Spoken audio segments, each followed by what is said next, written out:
Welcome into the Or Hughes Podcast, a Bay Area sports podcast. I'm Joe Hughes, your host, alongside my brother Eric Hughes, and a lot of content to get into, Rick, for the Oakland A's this week. Some fun stuff. The new Oakland lineups we've been getting a chance to see. The A's calling up one of their top prospects in Lawerence Butler, now a part of this team, and we'll see how long that's the case as Tony Kemp heads to the paternity list to make room for Lawerence Butler. How the A's can maybe try and massage their roster a little bit to make sure that Lawerence Butler, as long as he's hitting, keeps part of this roster. And that's going to be a lot of the fun things to do. We also got to see some of the mental mistakes that the A's have been making lately in that thin margin of error. Zack Gelof looks like he is born to play in the big leagues. And Dave Kaval breaking radio silence, coming out, making some public comments for the first time in a long time. And some interesting conversations there about revenue sharing and, what to expect for the A's, whether it's in Oakland or Vegas, as long as John Fisher remains the owner. And the Brewers now trying to, take a page from the Oakland A's and the threat of relocation becoming the new weapon of choice for Major League Baseball. So a lot to get into. We'll start with the good. Lawerence Butler called up. He is currently ranked as the A's fifth best prospect. We got a chance to see him for a couple games in Washington already before we taped this podcast. And on Saturday, had his first big league hit, an impressive shot, man. We were talking about it on the phone. I heard Dallas Braden kind of reference it as kind of like a fishing line because the way that the ball just kind of carried. So it was like a really good cast. You and I were talking, it didn't have that like explosive look when you first saw it where it kind of like, wow, that's a no doubter. That ball's just taken off. It's going to carry on and on. But the ball just never stopped. I mean, it literally bounced hard off the wall. He missed a home run by that much. So early impressions, Lawerence Butler, we've seen him in right field. We've seen him in center field. Really athletic. What have you seen from him so far in the small sample size we've got to see him in the big leagues? With the small sample size, I've got to say, aesthetically, he's passing the test, right? Like we all know, if you love the A's, you love the green and gold, right? But green and gold isn't for everyone, and as you know, your wife has even made you get some other hats and things like that. But I really like how he's embraced it, and his bat has got a gold bat on it, and I do like to see when a player comes to the team to kind of embrace the colors and try and embrace the culture. So he's already got me with the look, right? You're gonna cross my path wrong if you come with some black cleats, right? Yeah, we've seen that. So, Yeah. He's already checked that box. I know you've sent some highlights of AAA, so I have seen some of his pop and seen some of his power. I don't waste too much of my time watching AAA stuff, but again, Not a we waste got of time. It's not a waste, well, I'm an Oakland A's fan, and they're a big league team, so I'll come watch you when you're up in the big leagues. And so now getting a chance to see that, he did go 0 for 4 the night before. That pop that he had, like, yeah, we were just talking about it. A lot of times you see how fast it leaves, you see the angle that it leaves your TV screen, and it's a no doubter. With the angle that it left, it left with a lot of speed, but the angle, it just didn't seem like it had that angle to go the distance. And to see that it hit like the top of the fence and like deep left center, that thing went far. And so it just shows how much power it had because, every now and then you get those line drive home runs. Didn't really seem like it was going to be like that. I thought we were looking at a double in the gap, but that thing just smashed off there. He tore the laces off that. So, it was fun to watch. I can see why the A's see their potential in him, and we'll see what he does with his chance. We've seen some guys come up, and there is an adjustment period, and we know that it does come to confidence and getting that consistency. And he's not playing a position that's like, hey, we have a wide open role, so this is yours. He's going to get opportunities. He's going to have to make the most of those opportunities, and we'll see what he does with them. Yeah, I thought it was interesting too. I mean, when he got to second base, he wiped his hand across his chest, and it looked really cool because he was wearing the Kelly green and it had Oakland across his chest because he's the guy who's coined the phrase New Oakland. Martin Gallegos had the conversation with him in an article this spring, and he talked about this iteration of these guys coming up. Zack Gelof, Tyler Soderstram, Denzel Clark, obviously Lawerence Butler. Nick Allen, these guys that he's played with and come up through the minor league system, that they're looking at becoming the new Oakland. And I really thought that was kind of a poignant moment when he got there, had Oakland across his chest, because that's one of the things that he represents. He's a prospect. We hope that the A's are playing in Oakland for a long, long time and not moving on to Vegas. But you love people that embrace that culture. It's part of the reason Chris Bassett was so beloved by this fan base, not only for his performance on the field, but he really embraced being part of this community. And you've heard for the last couple decades how important being an A was for some of these players that have gone through that. And to see a young guy embrace that before he's really even had a chance to establish himself, that he wants to be part of that new Oakland, I think that's really cool. And like you said, he's got all the flair. He's really leaned into being a member of the Oakland A's. Not like he's a guy that like grew up down the street from the stadium or anything like that, but really just trying to be part of this culture and set that example. I think that's really cool. And that's kind of what you want if you're a fan, right? Absolutely. And, we already know there's enough guys that don't want to be here, right? And as fans, we love this team and we get it. It's not as glitzy and glamorous as some of the other cities or some of the other towns or stadiums that you could go be in, but we love it. And then to see somebody come in and embrace that culture, it gives you that feeling of like, yes, that's what we're here for. At the beginning of the season, this is what we expected, to see young players that you can keep an eye on for the future. Now we are seeing that, and this core that you could see potentially in the future, it definitely has potential to be a really exciting core. Yeah, and Lawerence Butler was a member of the Futures All-Star team where they call up, some of the best prospects around baseball. Tyler Soderstram was a member of that team this year. And, talk about a guy that's got it, Zack Gelof, Lawerence Butler. That is the exciting kind of baseball that we've been looking to see here in Oakland. It's going to be interesting to see how the A's can keep Lawerence Butler on this roster if they're able to do that for the rest of the season.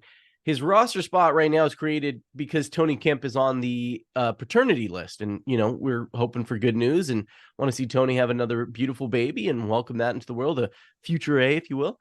And in the meantime, Lawerence Butler gets his chance to kind of show his skills at this big league level. He hasn't spent a lot of time in AAA. He can play the outfield, all three positions. He's got the athleticism to play center field and got a chance to do that in his second game. He can also play first base a little bit.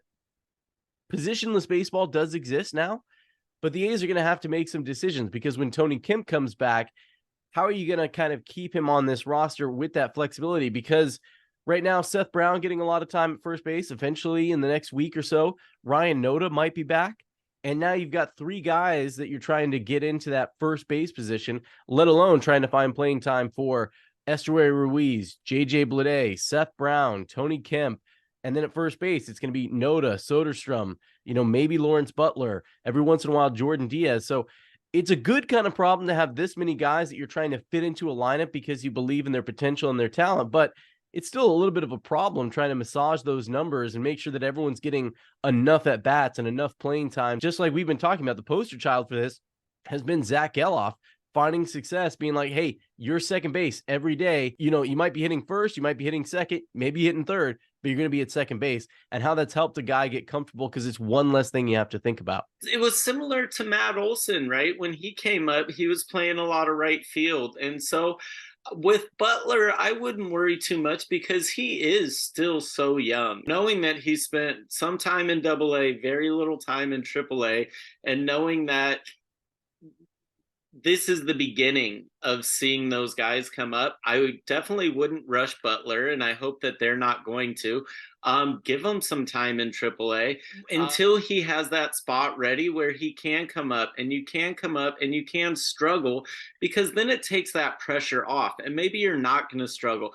But I think when you don't have that clear opening and you have this feeling like you got to come in and battle, and you do, it is pro sports. There are other guys for your position. You do got to come in and deliver.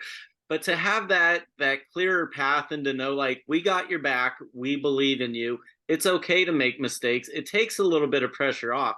It lets you, try and make a play that, maybe you shouldn't have. Maybe you should have done something else there.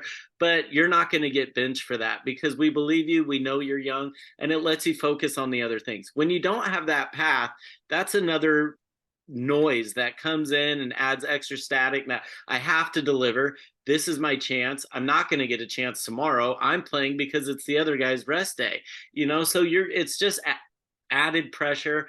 I think when I look at Soderstram, his body language really reminds me of Matt Olson's body language when he came up. And everyone's different. Everyone has different personalities. When you look at Gelof, he's just got a big old smile on his face. Looks like he's really enjoying his ball.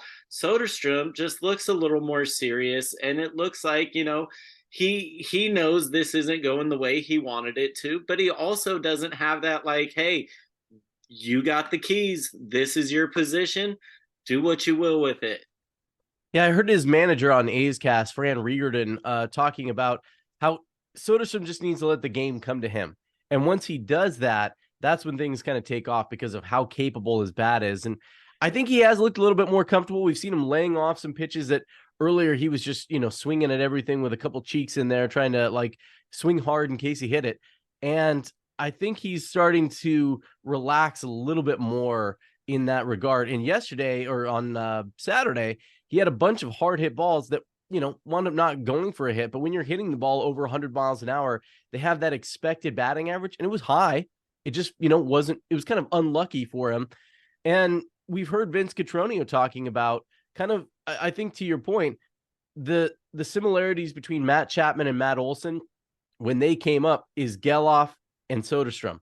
One was a little bit more gregarious and like personable, the other a little bit more reserved and quiet. And that's kind of where Soderstram and Matt Olson kind of tie into each other. So it's interesting, but you're right. Zack Gelof, though, man, this guy looks like he has been in the big leagues for a lot longer than just, a handful or 25 games or so. And he's already set the record for getting to, 6 homers in 22 games, the fastest player in A's franchise history, not just in Oakland history. When you think about guys like Jason Giambi or Mark McGwire, Jose Canseco, no, I mean, we're talking about Jimmy Fox. Like, nobody's gotten to that many homers faster than Zack Gelof. Man, he is taken like this to a duck to water. I looked up his FWAR last night. He's only played 24 games. He's already ranked by WAR as the 3rd most valuable player on this A's team. Now, they are the worst team in baseball. It's a lower bar than most teams, but in, 24 games, he's already established himself as one of the most valuable players. He's been one of their top prospects for a while. And this is what you're talking about, that excitement coming up. And Zack Gelof is an at-bat worth watching every single time. He's got a lot of pop. He's hitting those homers. And when he's not hitting homers, he's hitting doubles in the gap. And so he's just a really exciting player to watch. I think that's kind of what we were hoping to see this season, is these young players that kind of give you a glimpse of the future. I don't want to put too much pressure on him. He's a young guy, but he's clearly a guy the A's believe in, right? This process of learning to win. We've been talking about it from losing better to learning how to win. And you're right. That's all the game on Saturday. Luis Medina with one of the most bizarre plays I've ever seen. The ball that came back to him should have been an easy out at first base, but he lollygagged. That's all I was thinking about was they Bull Durham, like bunch of lollygaggers, just jogging over so casually that it was almost funny just watching the runner and the whole Washington dugout just kind of like, is this really happening? Even Tyler Soderstrom was like, what is going on here? And they had a great shot on the TV broadcast, and it was like a shot over the back of Luis Medina, and you're just looking in the dugout, Mark Kotze just like glaring out there at the mound. My daughter's softball team has a cheer when like something like that happens, and it goes, that's why we hustle. That's why we hustle. And It just keeps repeating that. But as a fan and as somebody that watches with children that are ball players, like you do get a little frustrated watching those things. Like when you are out there between those lines, you need to hustle. Trust me, you get plenty of break time to catch your breath. We are not asking you to run that far. You're running from the pitcher's mound to first base. You got 90 feet usually is the farthest you're running. Could just underhand it over there. Just toss it. So it is really frustrating when you see those big leaguers that, are lollygagging. So I think that's why a guy like David Eckstein becomes a fan favorite around the league. When you just see a guy like, I got walked, I'm going to sprint to first like I'm in the Olympics, you know? Yeah. So you are there to hustle. They are young. They are going to make those mistakes. I think Medina probably thought because he got that ball so quick that the guy must have been jogging out of the box, right? Yeah. And he was like, I've got it. He's not even going. He's probably halfway back in the dugout.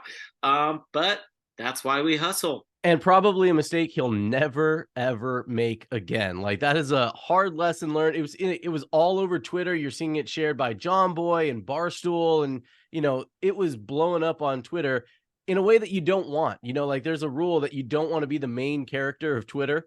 And not that he got to that level. He didn't do anything bad, as far as like notorious, but it's something you don't want to be known for, especially when you're just kind of establishing your big league career and people getting to know you.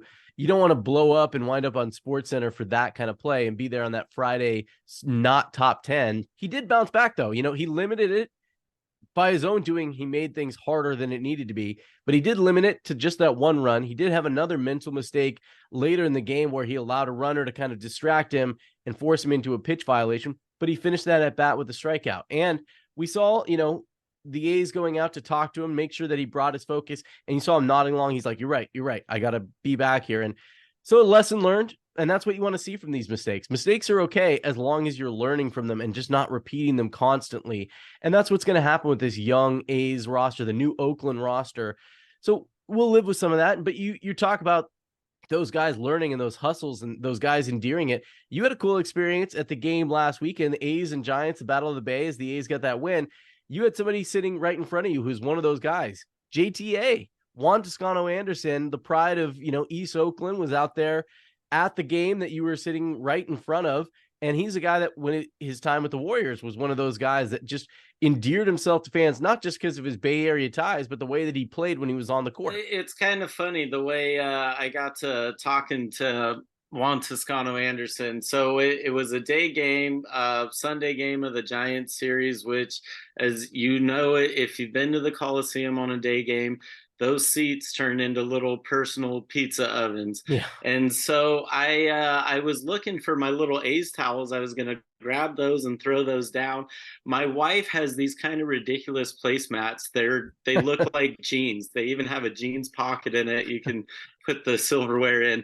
I couldn't find my A's towels, so I just grabbed the placemats and I took those, and sure enough, the seats were ovens. We sat down and I put those down. They worked really well. So my wife went to go get some snacks, and yep, JTA comes down, and he's the row right in front of me.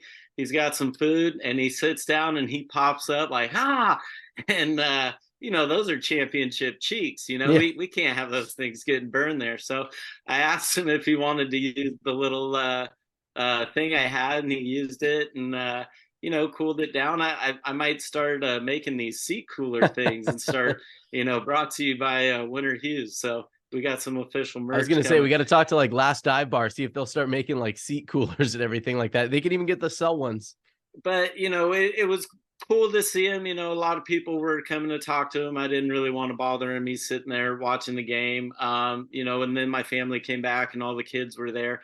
And he was kind of looking, and we got to making some small talk. He's got a little one coming on the way. So congrats to him and his fiance, and good luck to him in his career. I know he's trying out for the Warriors here. So hopefully he'll have a good run, and it'd be great to see him back there. But going back to the cheeks in that game, Nick Allen, he was two-cheeking it twice Big up there. Swinging Nick. And we were really talking about, like he needed to get those at-bats. A similar thing to Soderstram where he's putting the bat on the ball, but it's just not turning into hits.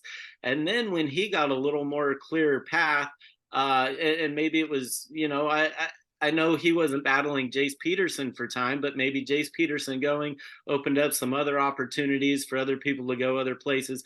Anyway, they've gone a little younger. Nick Allen's getting some more at bats, and man, has he just taken off with this. So hopefully that's a similar thing they can do for Soderstrom. But yeah, it was just a cheeky day that Sunday. Cheeky day. I love it. He is entering Sunday hitting 278, 4 runs, a double, a triple, the 2 homers that he had in the game against the Giants, 5 RBI, 3 walks over his last 11 games after hitting just 143 over his first 16 games. I think you're right. It's part of that confidence of being like, I belong here. We talked about that with Brent Rooker having that experience at the All-Star game where he got voted in by his peers and helping establish that confidence that like, yeah, I belong here. I'm going to be in the lineup tomorrow. I'm going to be in the lineup every day and not, I've got to make something happen today. I've got to do it today because I'm not playing tomorrow and I've got to show them that I belong. And the A's right now are giving those guys opportunity. Jordan Diaz is going to be your everyday third baseman right now. Nick Allen, going to be your everyday shortstop. Zack Gelof at second base. We're going to see what happens at first base when Ryan Noda comes back. Right now, it's Seth Brown and Tyler Soderstram. Maybe Lawerence Butler gets a chance in there every once in a while he's up. So we're going to kind of see those things get established over the course of time. And, a guy that's kind of establishing himself, at least defensively, his bat is what we're waiting to see come around. Shea Langoliers, I got some stats for you on Shea Langoliers, who has been elite at throwing guys out. There's a stat that is on StatCast this year. It's catchers caught stealing above average. He is third in baseball, above average catching guys stealing. And I looked more into this stat. It's basically that not every attempt at stealing second base is created equal. That not everybody is going to just have the same opportunity. So looking at that number, you have to consider how big is the lead that a guy has? Where is the pitch coming in and how fast is it coming in? Is it a lefty? Is it a righty? How fast is the guy that's trying to steal that? It takes all of those things into consideration to see how much of an opportunity a guy had. And they use an example from a Dodgers player, Will Smith, really struggled in this series. And you're like, man, that guy hasn't thrown out anybody. But you're looking at, well, he had one of the slowest pitchers in baseball on the mound. The guy had this huge lead. One of the fastest runners in the league had this huge lead. So he had no chance when he made that throw to second base. So don't put the onus on the catcher who's going to take the blame for that. Taking all those things into account, Shea Langoliers is good for 6 above average caught stealing. And that's how good his arm has been. We've seen Zack Gelof. We've seen the kind of trend, Tony Kemp doing the same thing, taking that throw way in front of the bag. That's their better opportunity. Rather than kind of post it up with 2 feet straddling the bag and trying to get the hand down, guys are catching that way in front of the bag and trying to make that swipe tag, get a part of the body before a hand gets in.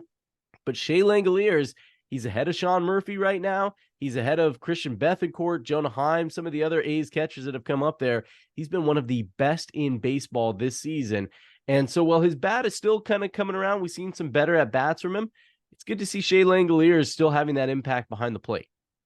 I think you brought up a really good point, right? Like, it's not just the catcher making that throw. And we've seen Langoliers like making terrific throws. But that is one of the really interesting things about getting all those different data sets of like how quick the pitcher delivers, how big a lead the guy has. Because when you look at the other side of something that we mentioned earlier is how many expected strikes, I think, were like called balls. Right. And it was a really high number. Let's go back to that butterfly effect of like, what did that do for the pitchers? What did that do for that at bat? Where really it's not on Shea Langoliers. It's the fault of the umpire, and it is a difficult game and the balls are moving really fast. I got you there. But when you factor those things in, it really shows what level he was. And I've seen enough of him that's kind of why I thought he could be a dark horse all-star candidate, right? Because he was just so far ahead of in a year where it's just designed to help those bases be stolen, and it's designed to help those base runners. And he's like, doesn't matter. And so he's just been a machine back there. We've seen that people stealing second to third. It's almost automatic. I think the success rate is near 90% when a guy gets to second base to steal third. So you're right, because of things being realigned, cutting that runner down at second is a huge advantage. If that success rate from second to third is that big, you're saving not just the 90 feet and keeping a guy at a scoring position, but you're also cutting down on potential sack flies, just making it easier for the other team to score. His pop time for Shea Langoliers is 1.9 seconds to get the ball out, pop time, to get it over to second base. It's one of the fastest in baseball. It's 7th best in baseball. The top is JT Realmuto, which is unreal. He's 1.84 seconds to get the ball out of his glove and over to second base, which is just crazy. The major league average is 2 seconds. So Shea Langoliers, he's right there. Sean Murphy is 1.89. So, fraction of a difference behind the plate. That Murphy obviously has established his bat, and that's what we're waiting for Shea Langoliers for that next step. But to your point, man, if robo-umps or the challenge system comes to Major League Baseball in the next year or so and helps with that framing so that he gets more balls inside the strike zone called and his bat comes around, the potential for Shea Langoliers to be a star is huge. And right now we're waiting to see it. He's a guy that the A's, I think, we're counting on a little bit more this year after what we saw when he got called up. And it's been more of the rookies like Esteury Ruiz and Ryan Noda that have carried that load. But I think there's a really high potential for Shea Langoliers to take that big leap. Like, you wonder who's going to take that leap. And I think he's the best candidate maybe for the A's to take that jump into stardom based on what he's learned to do this year and that base skill set he has with his defense. And I did want to ask you something.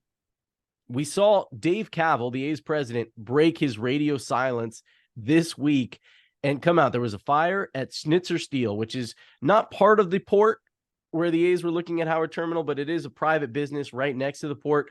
And the A's have had a contentious relationship with Schnitzer Steel. They've sued them a couple times. They currently have a lawsuit they're presenting.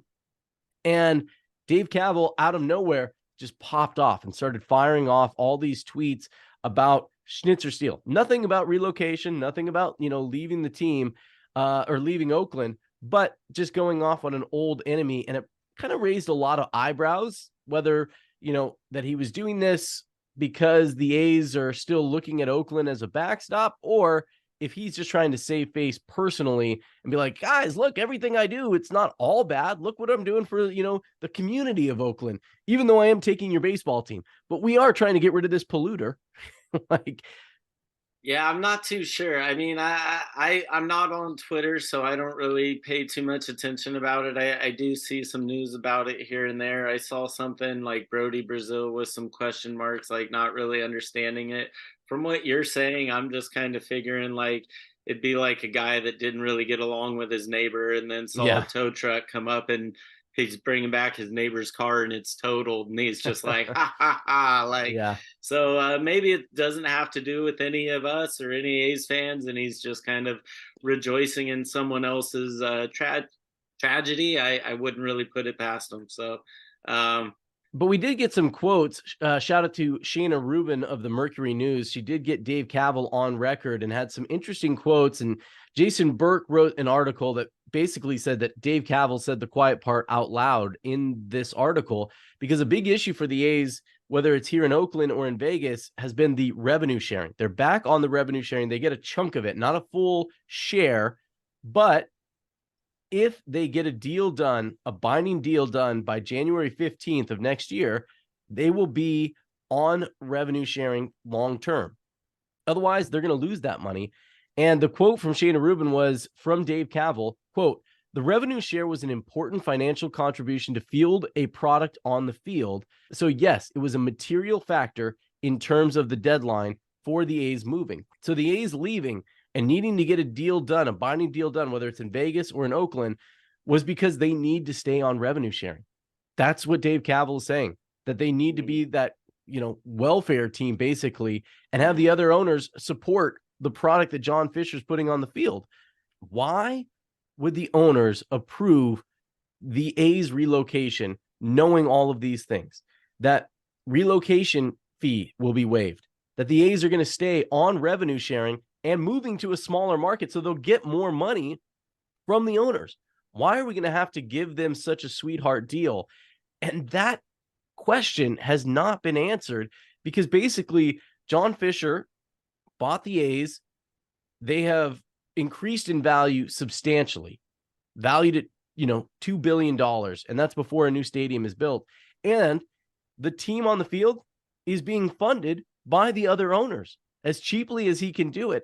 So it's just a cash cow for him. So I don't know why he would sell, but for the other owners, why are we going to continue to support this guy's cash cow? I don't know what MLB's plan is, but it's something that you said that you learned from Gary Radnich is follow the money, right? And so you think about that, and you got to think, why are these guys willing to give up so much money? They must have some sort of view or belief that there is a potential to make a lot more. We already know that MLB is looking at expansion once they get some of these other things done. When you look at a lot of other sports, NFL is going and playing in Europe and in Mexico. This is the next stone. We're working. We've got a pyramid plan that we're working on. We're on step one.